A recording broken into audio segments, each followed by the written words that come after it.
For generations, the image of Tonto, the loyal, stoic companion to the Lone Ranger, was etched into the global consciousness. He rode gallantly alongside his masked friend, a symbol of unwavering support, his broken English a familiar and often endearing quirk. On screen, Jay Silverheels, the Mohawk actor who brought Tonto to life, projected an air of quiet dignity, a reassuring presence in the chaotic world of the Wild West. He was groundbreaking, a pioneer, the first Native American to portray a Native character consistently on television, a face that became synonymous with adventure and camaraderie. Yet, beneath the smiling facade, behind the scenes of what appeared to be a monumental triumph, something was profoundly, agonizingly wrong. The truth, as we are about to uncover, reveals a stark, almost heartbreaking contrast between the beloved public persona and the crushing private reality of the man who wore the buckskins. Imagine the scene. It's 1957, the height of the Lone Ranger's immense popularity. Jay Silverheels, an actor who had achieved a level of fame previously unimaginable for a Native American performer, is approached by a journalist, eager to delve into the mind of the man behind the iconic character. The question, undoubtedly, was about his feelings towards Tonto, perhaps seeking insight into the character's appeal, his heroism, or the joy Silverheels found in the role. What followed was not the expected Hollywood platitude, not a warm affirmation of his creation. Instead, Jay Silverheels delivered three chilling, profoundly unsettling words that instantly shattered the illusion. Tonto is stupid. These weren't words of playful disdain or detached criticism. They were a raw, unfiltered admission of the painful truth, a confession born from years of embodying a stereotype he knew was deeply flawed, demeaning, and ultimately an insult to his heritage. It was a moment of quiet rebellion, a crack in the carefully constructed image, hinting at a suffering that went far beyond mere creative differences. It suggested a profound disillusionment, a heavy burden carried by the man who made history, but at what personal cost? The injustice didn't end with the character's simplistic portrayal. For all his groundbreaking work, for all the millions of viewers who tuned in weekly to watch him, Jay Silverheels faced a financial disparity that was nothing short of scandalous. He was paid a mere half of what his white co-star, Clayton Moore, who played the Lone Ranger, earned.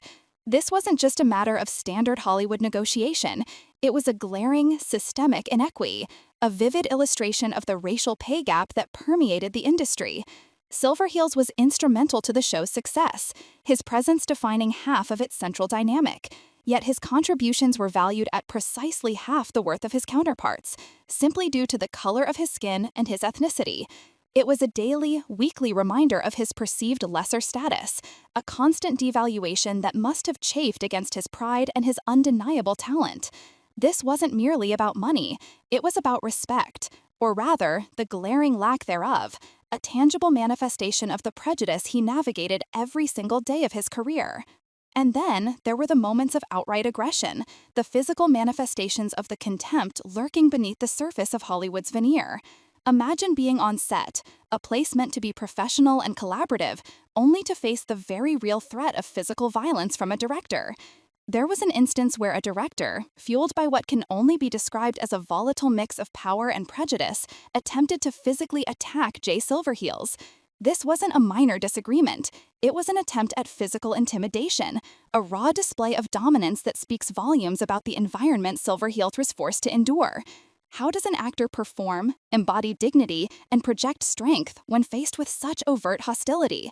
This incident alone rips away the glamorous curtain of Hollywood, revealing a workplace where a pioneering Native American actor was not only underpaid and stereotyped, but also subjected to genuine personal danger, forced to navigate volatile personalities who seemingly felt empowered to inflict harm. The courage required to continue showing up day after day in such circumstances is almost unfathomable. But perhaps the most insidious, inescapable burden Jay Silverheels carried was the very name of his character, Tonto. In Spanish, tonte translates directly to stupid or foolish. He was literally playing a character whose name itself was an insult, a derisive label that he could never truly escape, even as it propelled him to fame. Every time he heard his character's name, every time it was broadcast across millions of households, he was, in essence, being called stupid. This was not a subtle slight. It was a deeply ingrained, culturally problematic appellation that rendered his groundbreaking role a double-edged sword. He was celebrated for embodying a name that simultaneously mocked him and his heritage. How could he reconcile the admiration from fans with the inherent mockery of his professional identity? This wasn't just about a fictional name, it became an intrinsic part of his public identity, a constant, nagging reminder of the systemic dehumanization at play. It was a name he championed for his career, even as it chipped away at his spirit, an inescapable paradox that defined his entire public life. Today, we peel back the layers of myth and memory, embarking on a deep dive into what truly happened to the man who brought Tonto to life, a pioneering but deeply conflicted figure whose enduring smile on camera masked a profound, silent suffering. But to truly understand the man behind the mask, the complexities of his life and career, and the pain beneath the stoic facade, we must first journey back in time, long before the dusty trails of the Wild West or the iconic catchphrases. We must delve into the origins of Harold J. Smith, the individual who would eventually be known to millions as Jay Silverheels. His story doesn't begin on a film set, but on a rich, vibrant Indigenous territory, steeped in centuries of history and culture, a world away from the gleaming lights of Hollywood. Harold J. Smith was born on May 26, 1912, on the Six Nations of the Grand River Reserve in Ontario, Canada. This wasn't just any parcel of land. It was, and remains, a profoundly significant territory, home to the Haudenosaunee Confederacy, a powerful alliance of 6 distinct Indigenous nations: the Mohawk, Oneida, Onondaga, Cayuga, Seneca, and Tuscarora. Growing up within this rich tapestry of interconnected communities, young Harold was immersed in a culture that valued tradition, storytelling, and an unbreakable connection to the land and its history. His heritage as a Mohawk from this confederacy was central to his identity, shaping his worldview long before he ever stepped foot in front of a camera.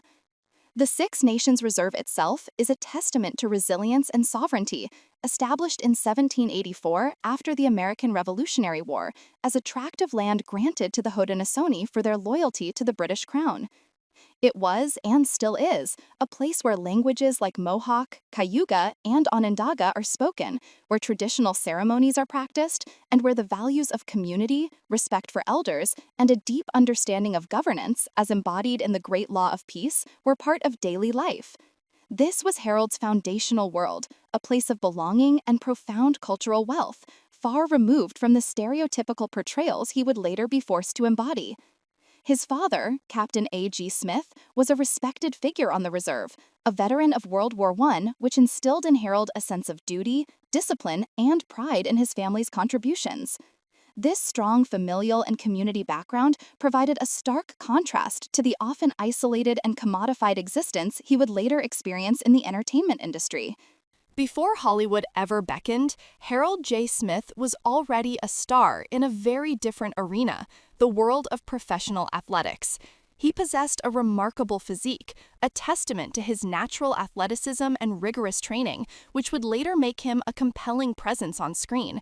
His true passion, however, lay in lacrosse. For the Haudenosaunee people, lacrosse is far more than just a game. It is the creator's game, a spiritual pursuit, a medicine game, played for healing, honor, and community cohesion. From a very young age, Harold excelled at this ancient sport, demonstrating incredible speed, agility, and a strategic mind on the field. It was his electrifying performance in lacrosse, specifically his remarkable quickness and the flash of his white sneakers as he darted across the field, that earned him the enduring nickname Silverheels. This moniker, initially a descriptor of his athletic prowess, would eventually become the very stage name that introduced him to the world. He played for various semi-professional teams across Canada and the United States, showcasing his talents in leagues that brought him into contact with diverse communities and travel experiences far beyond the reserve. The discipline, teamwork, and competitive spirit honed on the lacrosse field were invaluable lessons that would later serve him well in the demanding world of acting. His athletic endeavors weren't confined solely to lacrosse. Harold also ventured into the physically demanding worlds of professional wrestling and boxing. Standing tall and possessing an imposing build, he found success in these combat sports, which often involved traveling circuits and exhibitions. In the era before television became dominant, professional wrestling and boxing were popular forms of live entertainment, often featuring larger-than-life characters and dramatic narratives, much like a theatrical performance. It was during this period that he occasionally adopted various stage names, sometimes leaning into a generic Indian chief persona, a common, if reductive, practice for Native American athletes and performers of the time. This foray into a broader entertainment landscape, even within the athletic sphere, began to open his eyes to the possibilities of performance. The roar of the crowd, the physical storytelling, the presence required to command attention in a ring or on a mat, these were all precursors to his eventual transition to acting. He learned how to project a character, how to move with purpose, and how to captivate an audience, even without uttering a single word. These early experiences were foundational, providing him with a unique set of skills that blended physical prowess with an intuitive understanding of showmanship. The transition from the athletic fields and wrestling rings to the silver screen was not a straightforward path, especially for a Native American man in the Hollywood of the 1930s and 40s. The film industry at the time was notorious for its limited and often highly stereotypical portrayal of Indigenous peoples. Roles for Native American actors were scarce, generally confined to nameless warriors, braves, squaws, or silent background figures, and even then, these parts were frequently given to non-native actors in redface. Hollywood had a deep-seated tradition of exoticizing and dehumanizing Indigenous characters, depicting them as either savage aggressors or noble yet tragic figures of a bygone era. For Harold J. Smith, the challenge was immense: to find work in an industry that rarely sought authenticity and often preferred caricatures. His early career in Hollywood was marked by a relentless struggle to secure roles and make a living. He started with uncredited parts and minor appearances, often cast simply for his imposing physique and undeniable Native American look, a term loaded with assumptions and superficiality. Before The Lone Ranger brought him widespread fame, he accumulated a long list of small roles in films like Key Largo, 1948, where he played a minor seminal character; Broken Arrow, 1950, which, despite its attempts at a more sympathetic portrayal of Native Americans, still confined its Indigenous actors to conventional supporting roles; and Lust for Gold, 1949. In these films, he was often credited simply as Indian, warrior, or Native American brave. Dialogue was minimal, character development was non-existent, and the roles offered little opportunity for true artistic expression. He would endure long hours on set, often in elaborate traditional costumes that sometimes bordered on the historically inaccurate, all for mere seconds of screen time. These were the proving grounds where Harold J. Smith, the Mohawk athlete, learned the harsh realities of the film industry.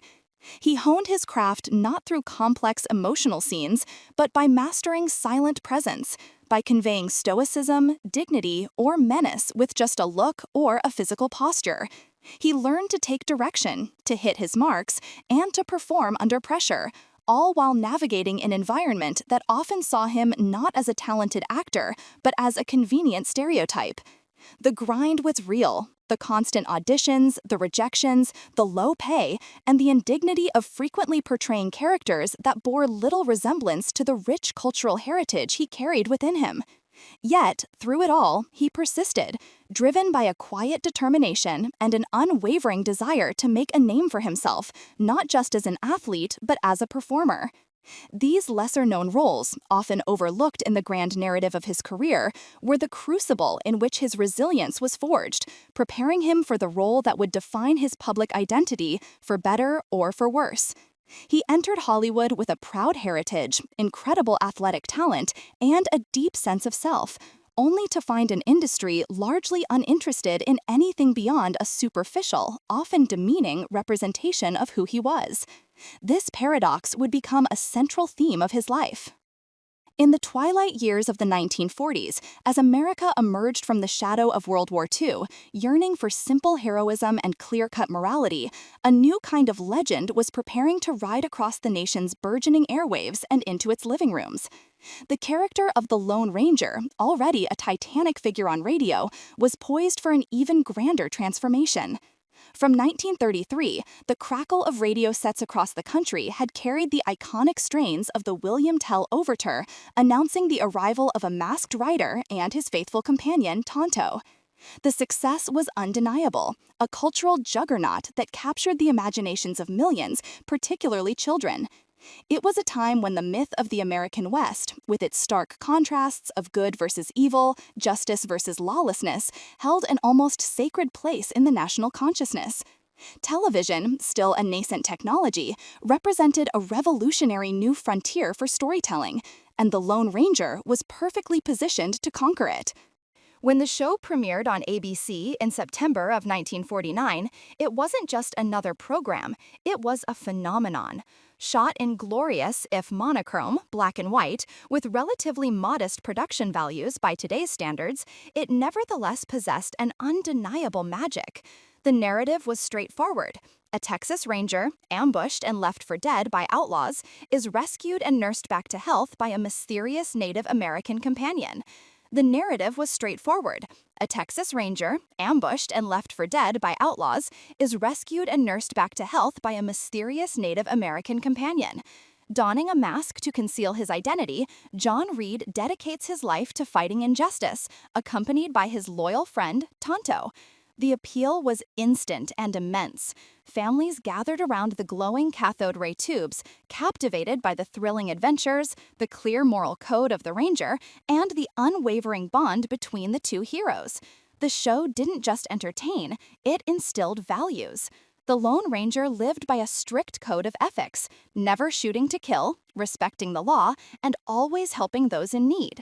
He was a symbol of incorruptible justice, a beacon of hope in a world still grappling with post-war anxieties. This was a hero children could look up to, a template for their own games of cowboys and Indians, an archetype that would define a generation's understanding of heroism. The show's influence spread like wildfire, permeating playgrounds with shouts of "Hi-yo, Silver! Away!" and cementing the William Tell Overture as an anthem of adventure. The Lone Ranger wasn't just a show, it was an institution, a defining piece of mid-20th century American pop culture, setting the gold standard for westerns and hero narratives on the small screen. At the very heart of this burgeoning legend, riding faithfully alongside the masked man, was Tonto, portrayed by the formidable presence of Jay Silverheels. Born Harold J. Smith on the Six Nations of the Grand River First Nation in Ontario, Canada in 1912, Silverheels brought a unique background to the role. Prior to his acting career, he was a renowned athlete. He excelled in lacrosse, a sport deeply ingrained in his Mohawk heritage, even turning professional and touring North America with various teams.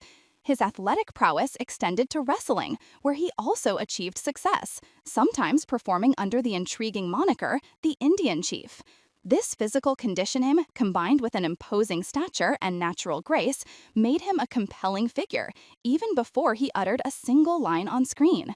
His journey to Hollywood was a circuitous one, beginning with stunt work and small, often uncredited roles as generic Indians in various westerns. It was a common path for Native American actors of the era who were frequently typecast and relegated to background parts. The casting call for Tonto, however, was different. This was a lead role, a character pivotal to the narrative, a companion who would share the screen with the hero in almost every episode. Producers were searching for someone who could embody strength, loyalty, and a certain mystique. They needed an actor who could ride with skill, perform physical stunts, and project a quiet dignity. Jay Silverheels, with his genuine Mohawk heritage, his impressive equestrian abilities honed over years, and his stoic, commanding presence, was a revelation. He wasn't just an actor playing a part. He brought an authenticity that resonated with the producer's vision, however limited that vision might have been. It was a lucky break, an opportunity that was exceedingly rare for a Native American actor in an industry that largely ignored or misrepresented Indigenous peoples. He secured the role, and almost overnight, Harold J. Smith, the Mohawk athlete and struggling actor, was transformed into Jay Silverheels, the universally recognized Tonto. He became a household name, his face, often painted and adorned with a single feather, instantly recognizable to millions of eager viewers. His fame exploded, and with it, the inescapable identity of the character he portrayed. The initial portrayal of Tonto within the Lone Ranger narrative firmly established his iconic status, his memorable catchphrases, and his role as the unwavering loyal companion. From the very first episodes, the origin story of their bond was cemented. The Lone Ranger, left for dead after an ambush, is discovered and nursed back to health by Tonto, who had himself been abandoned by his tribe. This act of salvation forged an unbreakable connection, a blood brother pact that underpinned their adventures. Tonto's appearance was distinctive and immediately iconic. Fringed buckskins, a single eagle feather adorning his jet black hair, often with a simple painted line or mark on his cheek. This visual shorthand became synonymous with the character, and, by extension, with a generalized image of a Native American in popular culture, often overshadowing the rich diversity of actual Indigenous cultures. His most famous catchphrases were equally indelible, becoming ingrained in the American lexicon. Kemosabe, the term Tonto used for the Lone Ranger, meaning faithful scout or trusted friend in some interpretations, became a universally understood signifier of their bond. Less benignly, his frequent interjections of and his consistently broken English, such as me Tonto, you Kemosabe, him bad man, or we go now, became hallmarks of his speech. While these linguistic quirks were intended to make the character distinctive and perhaps even endearing to some audiences, they inadvertently laid a damaging foundation.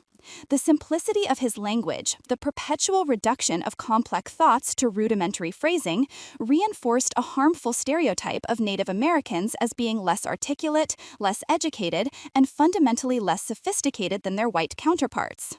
It framed Indigenous people as perpetually needing translation or interpretation, and as perpetual outsiders to mainstream discourse.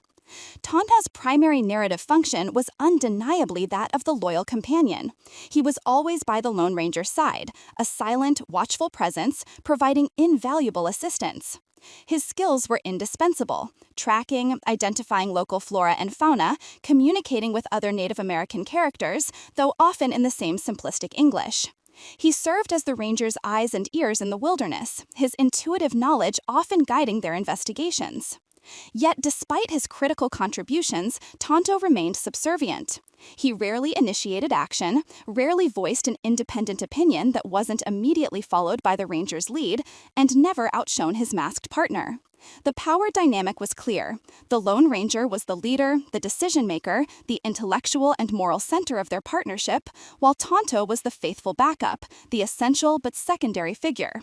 He existed primarily to support the white hero's quest for justice, his own motivations and inner life rarely explored beyond this singular devotion.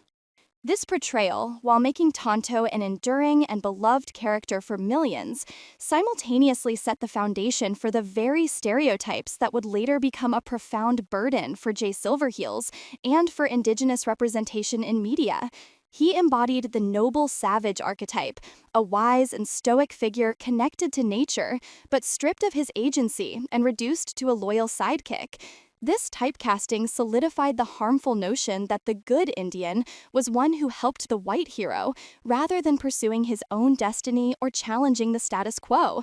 The broken English was particularly insidious, contributing to a pervasive, demeaning caricature that would persist for decades, influencing how Native Americans were perceived and portrayed across film and television.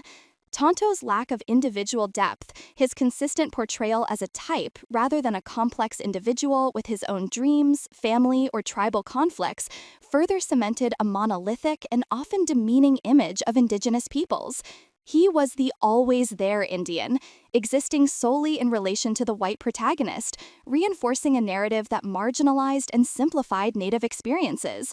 While Jay Silverheels achieved unprecedented fame for a Native American actor, the very role that brought him into millions of homes also shackled him, defining him by a character built on simplistic, even demeaning foundations.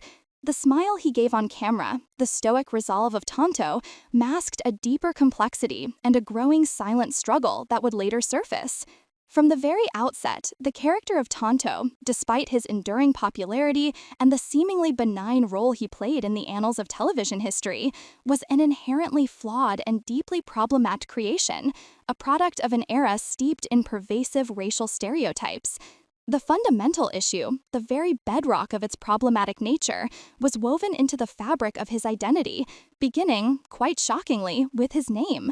For Spanish speakers, and indeed for anyone aware of basic Spanish vocabulary, the name Tonto immediately translates to stupid, foolish, ignorant, or naive. This wasn't a subtle nuance or a linguistic accident. It was a blatant, undeniably derogatory label affixed to the single most prominent Native American character on American television at the time. Imagine for a moment the profound implications of this. Here was a character intended to be the loyal companion and guide to the heroic Lone Ranger, yet he carried a name that, in a widely spoken language, branded him as unintelligent. What message did this subliminally, or perhaps not so subliminally, convey to audiences? Was it an insidious wink from the creators, a reflection of the prevailing attitudes towards Indigenous peoples that subtly yet powerfully stripped away their perceived intelligence and dignity? It's difficult to conceive of a more demeaning choice of name, one that immediately predisposes an audience to view the character through a lens of intellectual inferiority. The irony, of course, is that Tonto was often portrayed as the wise tracker, the possessor of innate wilderness knowledge and a certain practical cunning. Yet this superficial wisdom was constantly undercut by the very name he bore, creating a deeply unsettling paradox that spoke volumes about the casual racism embedded within the entertainment industry of the mid-20th century.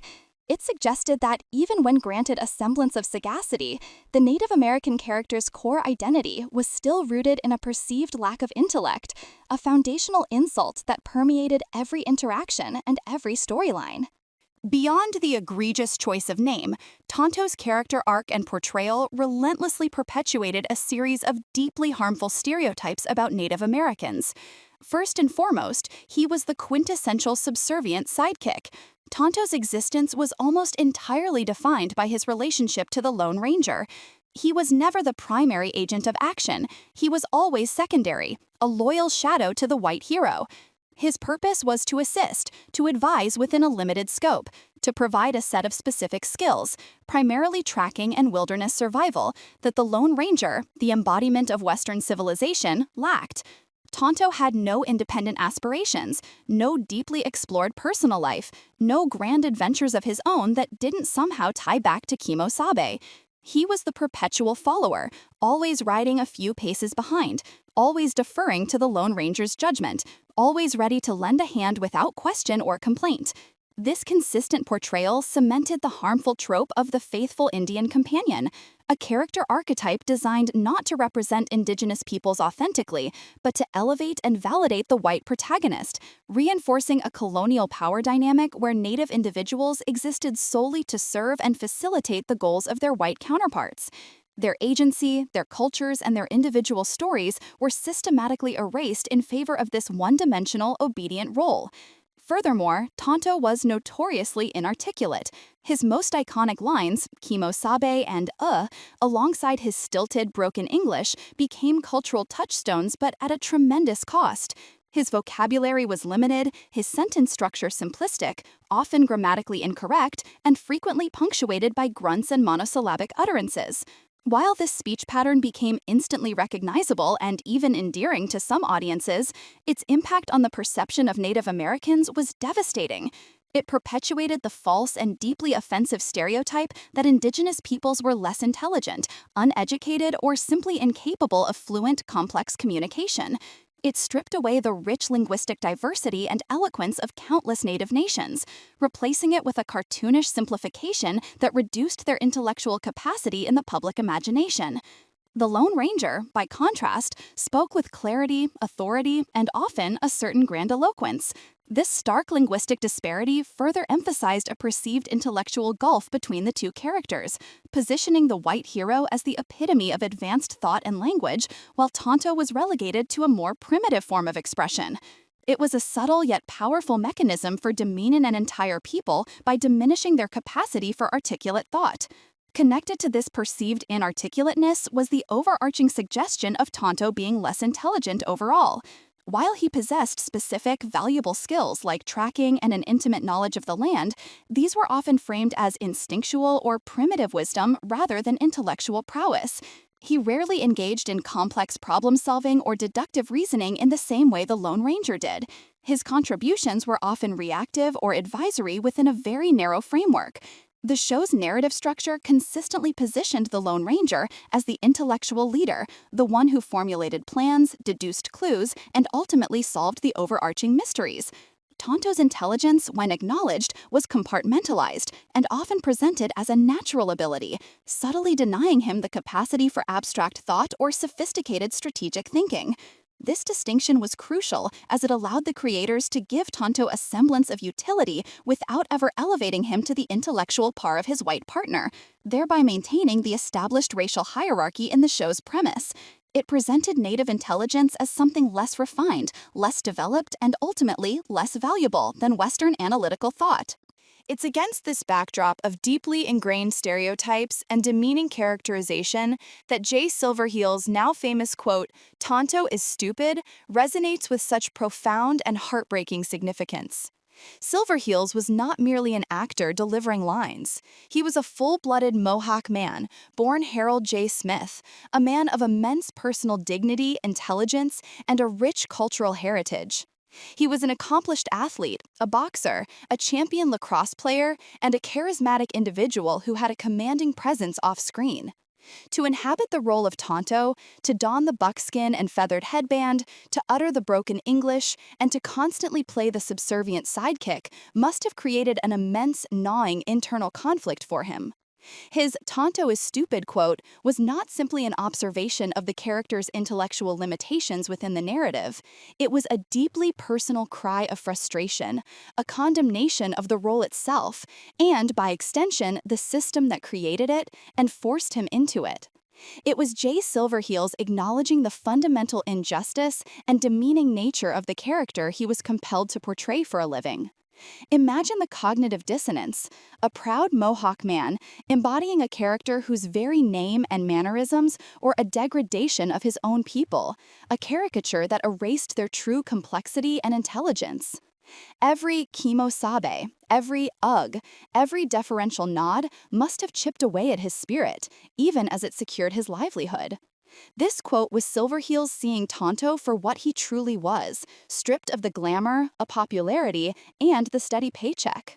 It was an admission of the profound personal cost of playing a role that solidified harmful stereotypes rather than challenged them. It reflected the silent suffering of an actor trapped by the very success of a character he likely despised on a deeper, cultural level. His frustration wasn't just about the character's intellectual capacity, but about the way Tonto reduced the entirety of Native American identity to a simplistic, subservient, and ultimately unintelligent stereotype. It was a lament for what could have been, for the opportunity to portray a Native character with true depth, dignity, and intelligence, an opportunity that the shackles of Tonto's stereotype completely denied him. The overwhelming success and ubiquitous presence of Tonto also tragically overshadowed Jay Silverheels' true capabilities as an actor and as a man. He was, as mentioned, a talented athlete with a strong physical presence, attributes that could have lent themselves to a much wider range of dramatic roles. Before Tonto, Silverheels had already appeared in several films, often in uncredited or minor Indian roles. He possessed an undeniable screen presence. However, the immense popularity of Tonto effectively boxed him into an inescapable acting cage. He became perpetually typecast, forever associated with the Indian sidekick role or some variation of it. The entertainment industry, notorious for its narrow perceptions and lack of imagination when it came to minority actors, saw him primarily, almost exclusively, as Tonto. This typecasting severely limited his future career opportunities. While other actors of his era might have leveraged a hit show into diverse roles that showcased their range, Silverheels found himself repeatedly offered variations of the same stereotypical character. He was typecast as the stoic Native American, often silent or speaking in broken English, always in the shadow of a white protagonist. This wasn't merely an inconvenience, it was a profound artistic stifling. A man of his talent and dignity was prevented from exploring the full spectrum of his acting abilities, from embodying complex characters, or from contributing to narratives that genuinely uplifted or accurately represented Indigenous peoples. The very role that brought him fame and financial stability simultaneously became a creative straitjacket, preventing him from ever fully breaking free and demonstrating the true breadth of his dramatic range. The irony is bitter. The character that made him a household name also confined him, robbing him of the chance to build a more diverse and fulfilling career. His legacy, too, has largely remained intertwined with Tonto. He is often remembered only as Tonto, rather than as the multifaceted individual he was, a proud Mohawk man, an athlete, a family man, and an actor who, despite the limitations imposed upon him, brought a quiet dignity to a role that was inherently undignified. The shallow, stereotypical portrayal of Tonto, a character whose very name mocked intelligence and perpetuated subservience, ultimately prevented audiences from truly seeing the real Jay Silverheels, a man far more complex, intelligent, and dignified than the two-dimensional role he was forced to inhabit. The character, while iconic, became an enduring testament to the structural racism and limited vision of a bygone era, leaving behind a complex legacy of both groundbreaking representation and profound personal sacrifice for the man who brought him to life. Behind the stoic gaze and the iconic silver bullets, beneath the carefully constructed myth of Tonto, lay a landscape of profound injustice and personal suffering that Jay Silverheels was forced to navigate every single day. The cameras, with their unforgiving lenses, captured only a fraction of his reality, a carefully curated performance designed for the masses. But off-screen, away from the adoring public and the romanticized vision of the American West, Silverheels was embroiled in an entirely different battle, one fought not with outlaws and villains, but with the insidious forces of racial discrimination, systemic exploitation, and raw, unvarnished prejudice that permeated the very foundations of Hollywood. These were the unseen scars, etched deep into his spirit, wounds that never fully healed, despite his enduring legacy. Perhaps the most glaring and financially devastating of these injustices was the stark, almost unfathomable wage disparity that existed between Jay Silverheels and his co-star, Clayton Moore, who played the titular Lone Ranger. It wasn't merely a minor difference in salary, it was a chasm, a gaping canyon of inequality that reflected the prevailing racial hierarchy of the era. Silverheels, the groundbreaking Native American actor bringing an authentic Indigenous presence to national television, was paid a mere fraction of what Moore commanded. Historical accounts and industry whispers consistently point to a figure that was often half, sometimes even less, of his white counterpart's earnings. Imagine for a moment the sheer psychological weight of that knowledge. Every paycheck he received was a stark, tangible reminder that his talent, his dedication, his unique contribution to the show's success was valued at fundamentally less than that of the man standing beside him, simply because of the color of his skin and his Indigenous heritage. This wasn't just about the numbers on a pay stub. It was a profound devaluation of his worth as a human being, as a professional, and as an artist.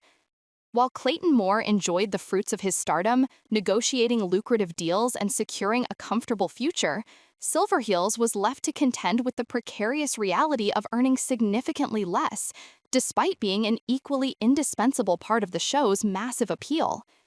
His character, Tonto, was not merely a sidekick, he was an integral part of the dynamic, often driving the plot, offering wisdom, and providing the moral compass that resonated deeply with millions of viewers. Yet, his monetary compensation failed to reflect this crucial importance. This systemic exploitation wasn't unique to Silverheels. It was a common, shameful practice in an industry built on the backs of marginalized communities, where non-white actors were routinely underpaid, overworked, and denied the same opportunities for wealth accumulation and financial security afforded to their white colleagues. For Silverheels, a proud Mohawk man, this economic disenfranchisement must have been a constant source of frustration and quiet indignation, a symbol of the deeply entrenched racism he faced daily. It limited his ability to invest, to save, to provide for his family in the same way, creating a lasting financial burden that stretched far beyond the show's original run. The smile he offered to the cameras, the calm demeanor of Tonto, belied the grinding anxiety and righteous anger that must have simmered beneath the surface, knowing that despite his groundbreaking status, he was still considered a second-class citizen in the very industry he was helping to revolutionize. And then there was the raw, visceral hostility, the kind that could erupt without warning, leaving not just emotional scars, but the terrifying prospect of physical harm. One particularly shocking incident, a testament to the volatile and often abusive environment Jay Silverheels was forced to endure, involved a director attempting to physically assault him on set. The precise details of what triggered this horrific outburst remain somewhat shrouded in the mists of time, often emerging as whispers and recollections, but the core fact persists. A director, a figure of authority, a person entrusted with guiding the creative process, so lost control, so steeped in prejudice or frustration, that he attempted to lay hands on Silverheels. Imagine the scene, the controlled chaos of a film set, lights glaring, cameras poised, and suddenly, a professional environment curdles into a nightmare of aggression. A director, perhaps frustrated by a performance, a line reading, or perhaps simply fueled by latent racism and a sense of absolute power, crossed a boundary that should never have been approached. For Silverheels, this wasn't merely a moment of professional disagreement. It was a direct, terrifying threat to his personal safety and dignity.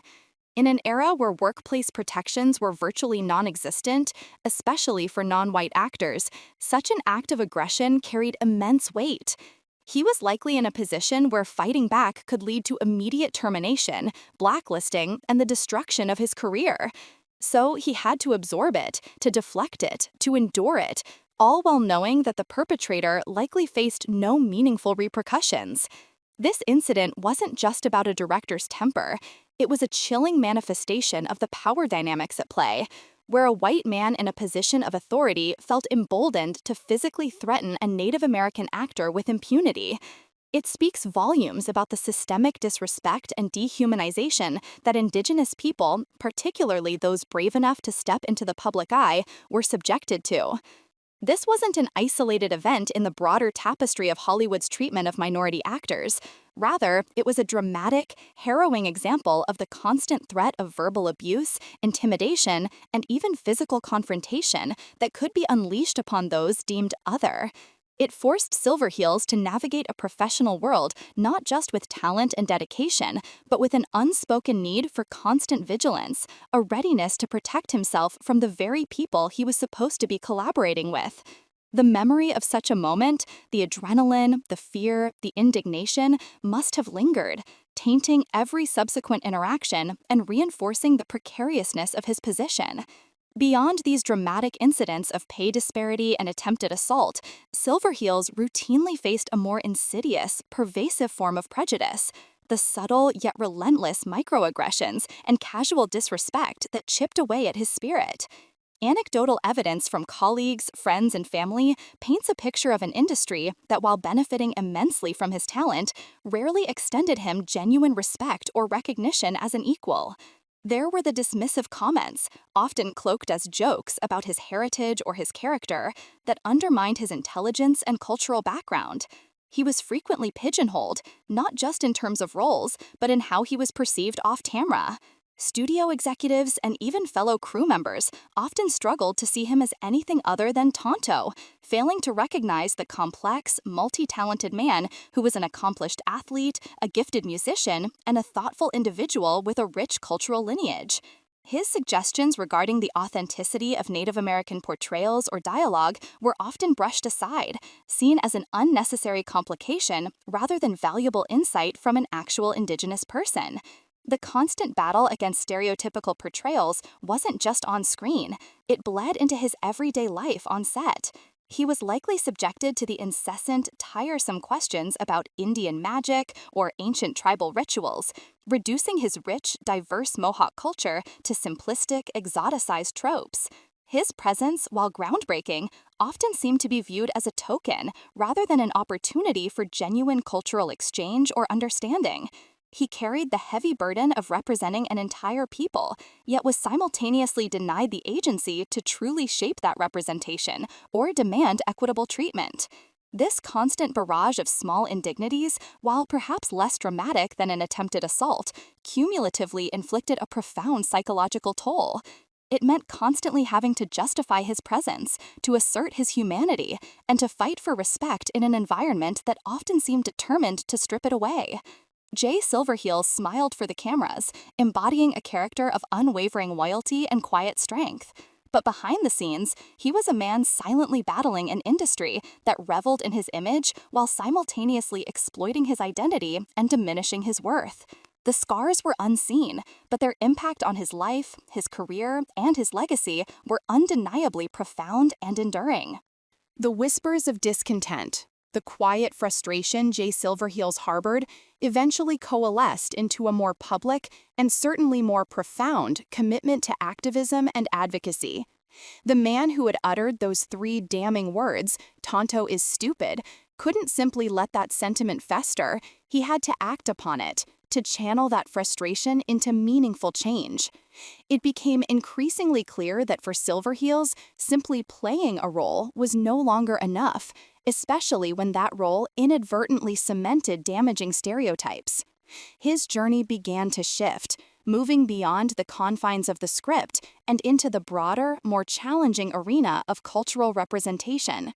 He sought not only to redefine his own career, but more importantly, to carve out a dignified space for all Indigenous peoples within the vast, often unforgiving landscape of the entertainment industry. The challenge of transcending the Tonto persona was immense, almost insurmountable. For millions, he was Tonto, the loyal, laconic sidekick, an image so deeply etched into the collective consciousness that it threatened to eclipse the man beneath the buckskin. Every audition, every new project proposal likely began with the silent, unspoken comparison to his most famous character. Hollywood, historically, is not known for its expansive imagination when it comes to actors who become synonymous with a single, iconic role, especially one tied to a specific ethnic identity. Silverheels felt the weight of this typecasting acutely, a golden cage of fame that offered financial stability but stifled artistic growth and personal expression. He longed for roles that depicted the full spectrum of Native American experience, roles that presented Indigenous characters not as two-dimensional caricatures or mystical figures, but as complex, multifaceted human beings, just like any other character on screen. This yearning for authenticity, coupled with the glaring lack of opportunities, fueled his resolve to not just lament the situation, but to actively change it. It was in the tumultuous, transformative decade of the 1960s that Jay Silverheels made one of his most significant and enduring contributions off-screen. Recognizing the systemic barriers that prevented Native American actors from gaining proper training, equitable opportunities, and authentic representation, he co-founded the Indian Actors Workshop in Los Angeles. This wasn't merely a casual gathering, it was a pioneering institution, a beacon of hope, and a practical solution born out of necessity. Silverheels, alongside other visionary Native American artists and advocates, envisioned a space where aspiring Indigenous talent could hone their craft, develop their skills, and prepare themselves for the rigors of professional acting, all within an environment that respected and celebrated their cultural heritage. The purpose of the Indian Actors Workshop was multifaceted and deeply progressive for its time. Firstly, it aimed to provide professional acting instruction, offering classes in voice, movement, scene study, and improvisation, the fundamental tools any actor needs. But crucially, it did so with an awareness of the unique challenges faced by Native American performers. It sought to counteract the prevailing industry bias that often cast Native actors as mere visual props or exotic extras, rarely demanding true dramatic range. The workshop provided a sanctuary, a place where Native actors could experiment, make mistakes, and grow without the constant pressure to conform to simplistic stereotypes. It fostered a sense of community, a network of support among peers who understood the unique struggle of navigating Hollywood as an Indigenous artist. Beyond training, the workshop was also conceived as a proactive step towards creating more opportunities. By developing a pool of highly skilled Native American actors, Silverheels and his colleagues hoped to demonstrate to casting directors, producers, and writers that there was indeed a wealth of talent available, talent capable of portraying nuanced, realistic characters. It was a direct challenge to the often heard lament from studios that they simply couldn't find native actors for complex roles, often resorting instead to casting non-native performers in redface. The workshop aimed to dismantle this excuse, one trained actor at a time.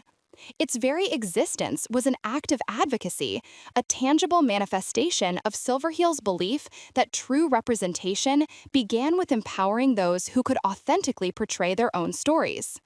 His later career choices reflect this deep-seated commitment to breaking away from typecasting, even as the industry proved stubbornly resistant. After The Lone Ranger concluded its initial run, Silverheels actively sought roles that, while often still within the Native American category, offered more depth or a different perspective than the stoic Tonto. He appeared in acclaimed films like True Grit, 1969, where he played the brave, if brief, role of Comanche, and later in The Man Who Loved Cat Dancing, 1973, as the Chief. While these characters might still seem to fall into familiar patterns, Silverheels often injected them with a quiet dignity and gravitas that transcended the script's limitations.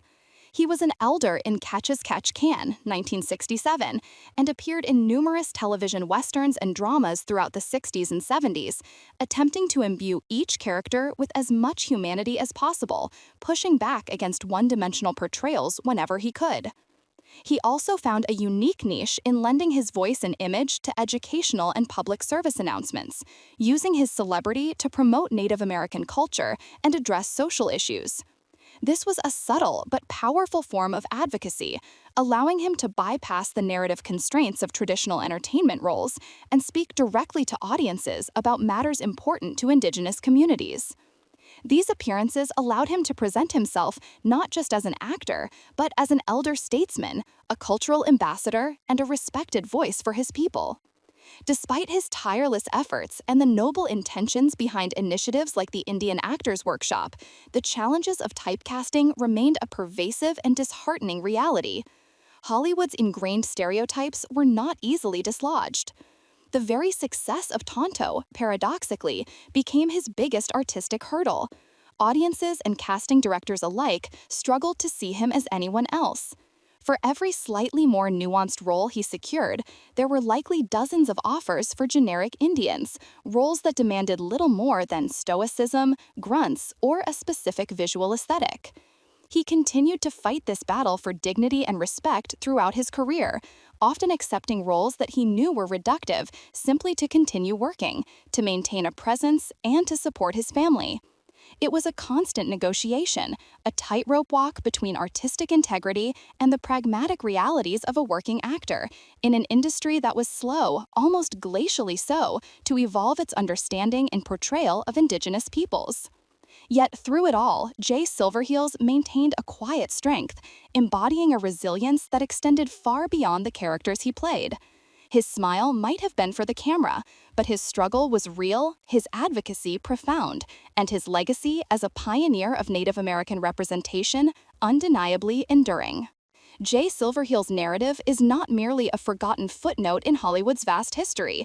It is a foundational chapter in the ongoing saga of Indigenous representation, a complex tapestry woven with threads of both groundbreaking achievement and profound systemic injustice. To truly reevaluate his place today, we must acknowledge the inherent duality of his legacy, recognizing him as a trailblazer who, despite the profound limitations and personal cost, undeniably opened doors for future Native American actors, while simultaneously confronting the stark reality that he became an unwitting symbol of the very problematic stereotypes Hollywood so perpetrated. On one hand, Silverheels was, without question, a pioneer. Before him, the landscape of cinematic and television portrayals of Indigenous peoples was dominated by non-native actors in redface, a practice that not only erased authentic voices but also compounded caricatures. Silverheels, a full-blooded Mohawk man, broke through this barrier, becoming the first Native American to play a significant Native character on television. His mere presence on screen as a visibly Indigenous person was a radical act in itself, signaling a potential shift towards authenticity. For countless viewers, especially young Native Americans, seeing someone who looked like them, even in a flawed role, provided a flicker of recognition, a glimpse of possibility where none had existed before. He demonstrated that Native actors possessed the talent, the presence, and the drawing power to captivate audiences, laying down a subtle yet crucial precedent that would eventually lead to demands for more genuine casting. He proved that an Indigenous face could be a star, challenging the industry to acknowledge a talent pool it had long ignored or appropriated. Yet, this trailblazing path was deeply scarred by the very system he navigated. Silverheels' most famous role, Tonto, ultimately served as a potent symbol of the insidious stereotypes Hollywood had crafted and continually reinforced for decades. His poignant declaration, "Tonto is stupid," encapsulates the dehumanizing nature of the character. The broken English, the subservient sidekick role, the lack of agency or complex emotional depth. Tonto was designed to be an echo, a shadow, a mere foil to the white hero, stripped of cultural specificity and reduced to a collection of simplistic tropes. The silent, stoic, noble savage, devoid of interiority. The very name, Tonto, with its devastating Spanish meaning of stupid or fool, solidified this reductive portrayal, trapping Silverheels within a character whose public perception directly undermined his own intelligence and heritage. He was an authentic Indigenous person forced to embody an inauthentic, demeaning caricature, caught in an agonizing bind where his professional success was inextricably linked to the perpetuation of harm.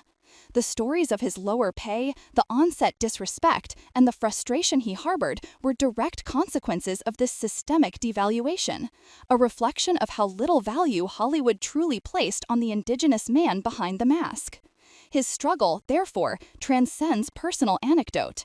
It mirrors the broader, enduring fight for authentic Indigenous representation that continues to this day.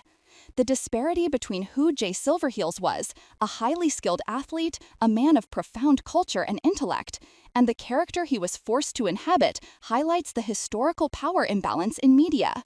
For generations, media served as a primary shaper of public perception, and Tonto's widespread popularity cemented an erroneous, often damaging image of Native Americans in the collective consciousness.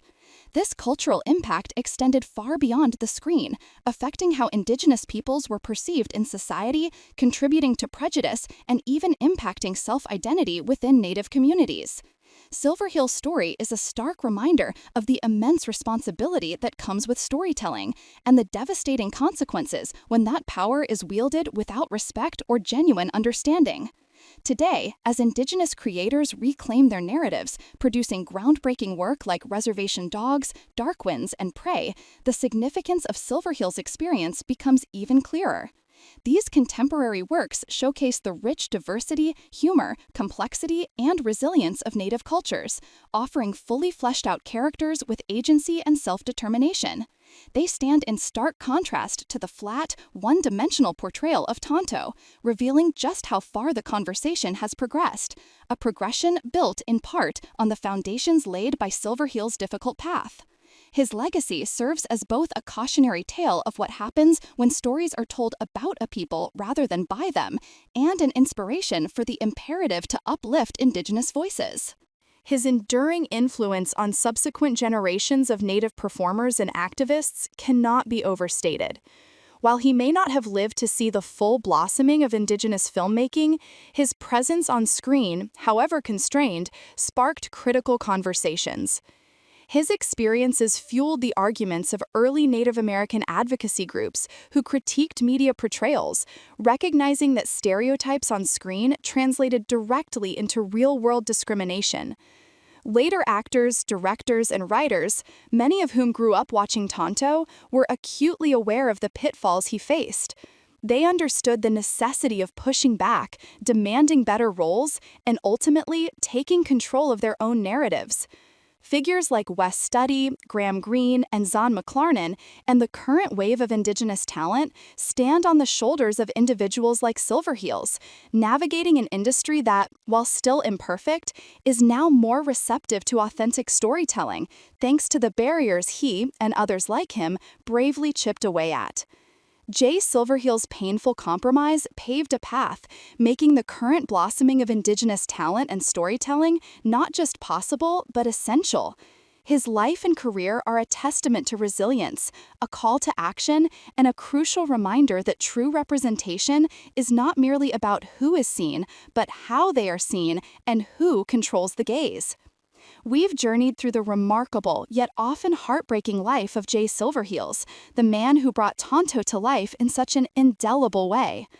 His portrayal, despite its inherent limitations and problematic nature, became etched into the very fabric of American pop culture, an image synonymous with the loyal, silent, and often subservient Native American sidekick. It was a role that, in many ways, catapulted him to unprecedented fame, granting him a visibility no Native actor had truly experienced before on such a grand scale. Yet this very same role, while undeniably iconic, also cast a long, complicated shadow over his career and indeed his personal identity. It was a golden cage, offering widespread recognition, but trapping him within a stereotype he himself found deeply demeaning and simplistic. "Tonto is stupid," he famously remarked, a stark, painful summary of the internal conflict that must have knotted him daily as he dons the buckskins and the painted face for millions. This wasn't merely a performance, it was an existence fraught with inherent contradictions and profound personal sacrifices. For every moment of on-screen heroism and unwavering loyalty as Tonto, there were countless off-screen indignities that chipped away at his spirit. The egregious wage disparity, where he earned a mere fraction of what his white co-star received, wasn't just unfair, it was a systemic devaluation of his talent, his heritage, and his very being. Imagine the quiet rage, the burning injustice he must have felt, knowing his contributions were seen as lesser, disposable, even as he was integral to the show's colossal success. The attempted physical assault by a director, the constant battle against the reductive portrayal of his people, these weren't isolated incidents. They were symptoms of a much larger, insidious prejudice embedded within the Hollywood machine of the era. Jay Silverheels, despite the constant pressure to conform, to remain silent, subtly pushed back throughout his life. His later efforts to establish acting schools for Native Americans, to create opportunities where none existed for authentic representation, speak volumes about his enduring fight for dignity, not just for himself, but for future generations who deserved better.